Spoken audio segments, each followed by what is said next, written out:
Oferecimento: Cartório Fujiwara, 43-33-3343-4645, Londrina, Paraná.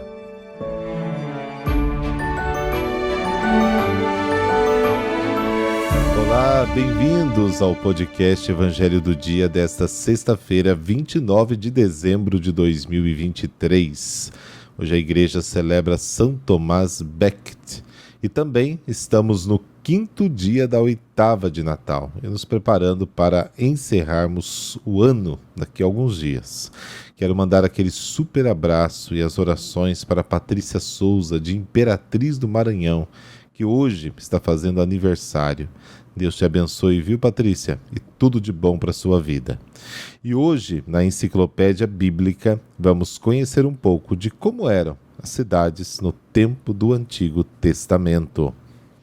Em primeiro lugar, é bom deixar clara a diferença entre cidade e aldeia nos tempos bíblicos, que não estava nas diferenças de dimensões, mas nas defesas.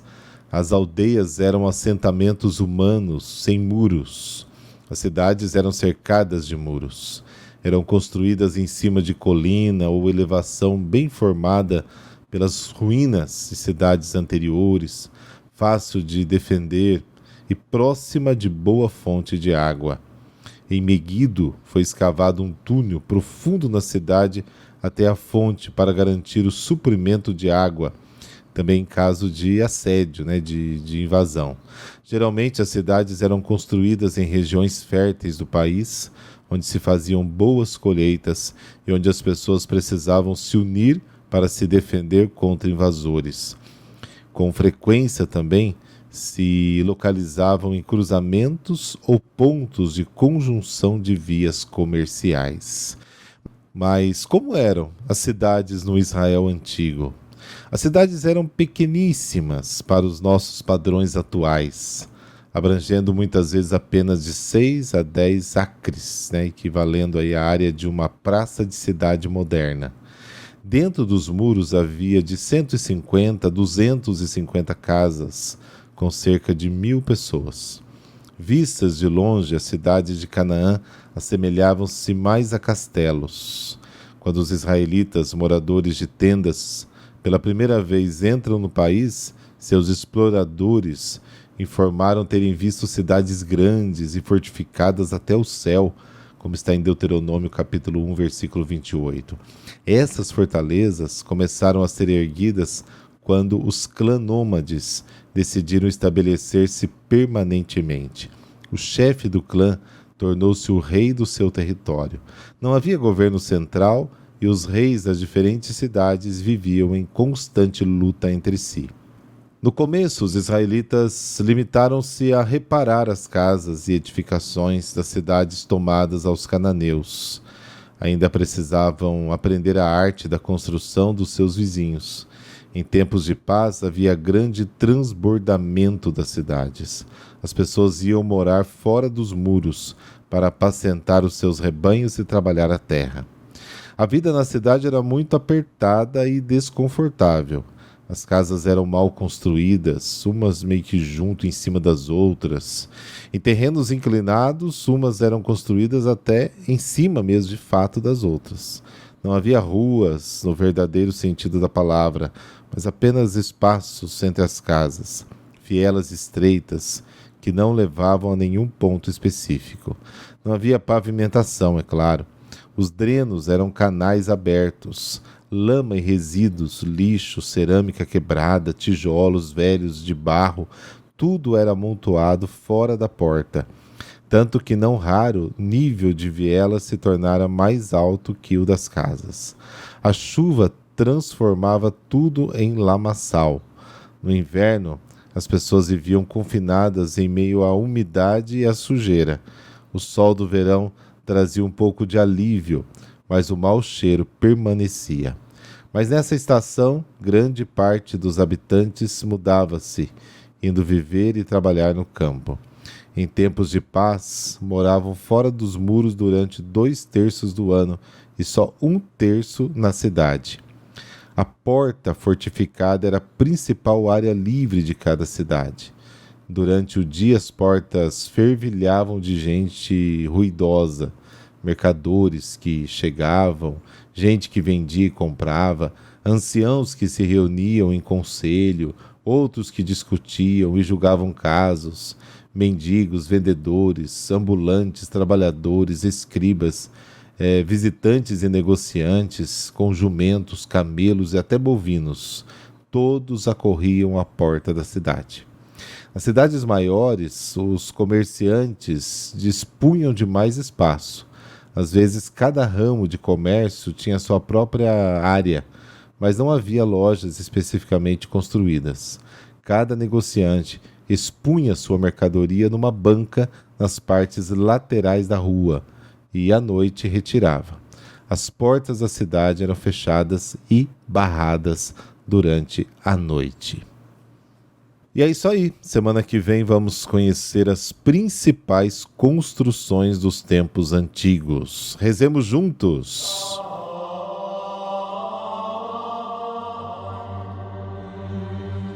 Pelo sinal da Santa Cruz, livrai-nos Deus, nosso Senhor, dos nossos inimigos.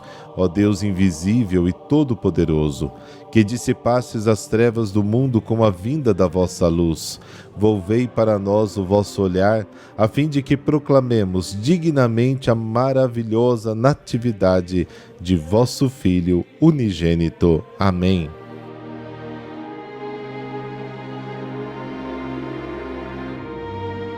Lucas capítulo 2, versículos de 22 a 35. O Senhor esteja convosco, Ele está no meio de nós. Proclamação do Evangelho de Jesus Cristo segundo Lucas. Glória a vós, Senhor. Quando se completaram os dias para a purificação da mãe e do filho conforme a lei de Moisés, Maria e José levaram Jesus a Jerusalém a fim de apresentá-lo ao Senhor.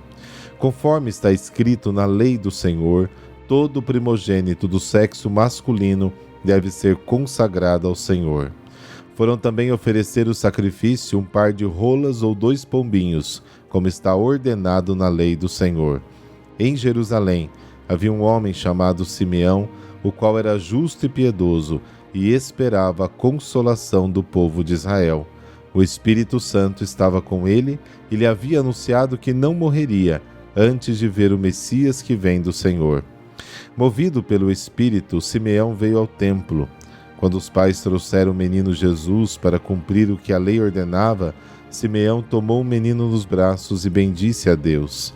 Agora, Senhor, conforme a tua promessa, podes deixar teu servo partir em paz, porque meus olhos viram a tua salvação, que preparaste diante de todos os povos, luz para iluminar as nações e glória do seu povo Israel. O pai e a mãe de Jesus estavam admirados com o que diziam a respeito dele. Simeão os abençoou e disse a Maria, mãe de Jesus: Este menino vai ser causa tanto de queda como de reerguimento para muitos em Israel. Ele será um sinal de contradição. Assim serão revelados os pensamentos de muitos corações. Quanto a ti, uma espada te traspassará a alma. Palavra da salvação. Glória a vós, Senhor.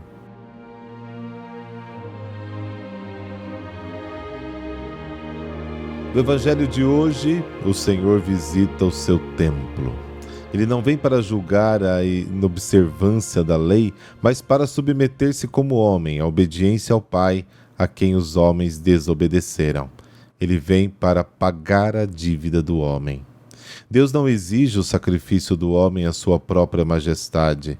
Esta é a mentira de Adão e de todas as perversões religiosas, mas exige o reconhecimento de si mesmo como dom e fonte de vida para que possamos dela recorrer em abundância. Ao se apresentar a Deus, o homem volta a si mesmo. Ao reconhecer que a vida do homem é doada por Deus, descobrimos o dom supremo da vida. Simeão significa Deus ouviu. O Espírito Santo estava sobre ele, por isso ele escuta e observa a palavra. Somente os homens iluminados pelo Espírito sabem explicar com exatidão as Escrituras e julgar os acontecimentos da salvação. As armas do velho Simeão representam as armas de 2000 anos de Israel, recebendo a flor da nova vida, a promessa de Deus. O cântico de Simeão segue a grande tradição do servo de Javé. Farei de ti luz das nações, para que leves a minha salvação até os confins da terra. Agora se cumpre o que estava previsto. Levanta-te, vestido de luz. A glória do Senhor resplandece sobre ti. Pois eis que as trevas cobrem a terra. Uma espessa neblina envolve as nações. Mas o Senhor brilha sobre ti. Sua glória aparece. Os povos caminharão na sua luz. Os reis no esplendor da sua ascensão. Isaías capítulo 60. Somente aqueles que veem Jesus como Salvador podem viver e morrer em paz. Só o encontro com Deus pode curar a vida do veneno do medo e da morte e curar o homem da falsa imagem de Deus. Atrás da porta da morte não nos espera um abismo de trevas, mas o salão de banquetes iluminado da vida eterna. A salvação e a paz, já presentes no cântico de Zacarias, acrescenta-se aqui luz com uma clara conotação de universalidade. A salvação é para todos os povos. Simeão, movido pelo Espírito, reconheceu Jesus. Agora ele prevê o destino do seu filho para Maria. A pessoa de Jesus ainda nos é explicada hoje pelo Antigo Testamento. Jesus será ao mesmo tempo a causa da queda e da ressurreição para as multidões de Israel, porque traz uma salvação escandalosa, entre aspas, que ninguém é capaz de aceitar. Jesus contradiz todos os pensamentos do homem. Isso é escândalo e loucura. É por isso que todos o contradizem, ficam escandalizados com ele e caem. Aqui é prefigurado o mistério da morte e ressurreição do Senhor, que, como uma espada, atravessará o coração de cada discípulo e de toda a igreja, da qual Maria é figura e representante. Simeão, movido pelo Espírito, reconheceu Jesus. Agora ele prevê o destino do seu filho para Maria. Até Maria e José, que estão mais próximos de Jesus, precisam da palavra reveladora para poder compreender o que em Jesus Deus fez pelos homens. Por mais que possamos compreender a plenitude das riquezas inescrutáveis de Cristo, sempre resta, em uma extensão ainda maior, aquilo que excede a nossa capacidade de compreensão. Até os pais de Jesus ficam maravilhados e a sua fé descobre e reconhece a profundidade da sabedoria e do amor de Deus. Jesus é um sinal de contradição. Nele se realizam as palavras do profeta Isaías. Ele será uma armadilha e uma pedra de tropeço e uma rocha que fará cair as duas casas de Israel. Uma armadilha para os que vivem em Jerusalém. Entre eles muitos tropeçarão, cairão e serão despedaçados, serão apanhados e capturados. Isso está em Isaías capítulo 8. Deus deu essa missão a Jesus, para que Israel pudesse tomar uma decisão a respeito dele. Quem estiver com ele será salvo, quem se opõe a ele cairá. Israel será salvo não porque seja o povo escolhido por Deus, mas porque tomará sua decisão em favor de Jesus. Somente aqueles que escolhem Jesus pertencem verdadeiramente ao povo de Deus.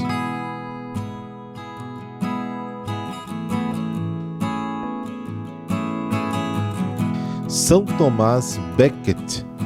Em Londres, no ano de 1118, nasceu Tomás. Desde muito novo, foi encaminhado para a carreira eclesiástica. Formado na abadia de Merton, frequentou depois a Universidade de Bolonha, destacando-se pelas qualidades intelectuais. Colocou-se à disposição do arcebispo de Cantuária, quando Henrique II, novo rei da Inglaterra, o escolheu para grão-chanceler do reino. Na corte, embora sem levar vida leviana, Tomás acompanhava o rei em muitas coisas, como caçadas de diversão, e mantinham boa amizade. Em 1162, Henrique indicou Tomás para a vacante sede primacial de Cantuária, com o objetivo de, através do amigo, governar também a igreja na Inglaterra. Tomás o avisa de que, como bispo, iriam se opor, pois não pretendia ceder a ele nos direitos da igreja. Ainda assim, recebeu a sagração episcopal e, a partir deste momento, mudou radicalmente de conduta. Passou a ter vida pessoal austera e a cuidar dos pobres. Contudo, a princípio, acabou por aprovar, com outros bispos, decretos abusivos de Henrique. Na época, a ingerência dos príncipes nas escolhas para os cargos da Igreja não havia acabado. Tendo o Papa recusado as pretensões do rei inglês, Tomás, arrependido de sua fraqueza, começou a se penitenciar duramente. O Papa o animou e desde então Tomás passou a defender fortemente a Igreja contra o soberano. Isso levou a um clima de crescente conflito, obrigando Tomás a fugir e permanecer 4 anos na França. Voltou à Inglaterra a pedido do Papa e do rei da França, Henrique, que esperava agora um arcebispo submisso, mas Tomás continuou defendendo a Igreja. Raivoso, o rei chegou a dizer: "Malditos sejam os que vivem do meu pão e não me livram deste padre insolente."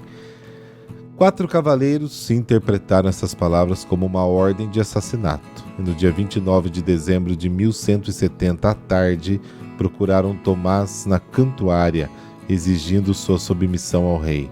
Ele se recusou e na catedral disse-lhes o seguinte: "Morro de boa vontade por Jesus e pela Santa Igreja." E de fato, foi morto então por 2 espadas. Desde o seu início, a Igreja sofreu todo tipo de pressão de governos que pretenderam conduzi-la de acordo com os seus próprios interesses, e não os de Cristo.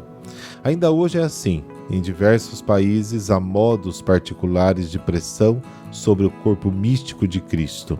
Sempre haverá, contudo, seus santos defensores, suscitados por Deus na sua providência. E isso por uma razão muito simples, como está em Mateus capítulo 16.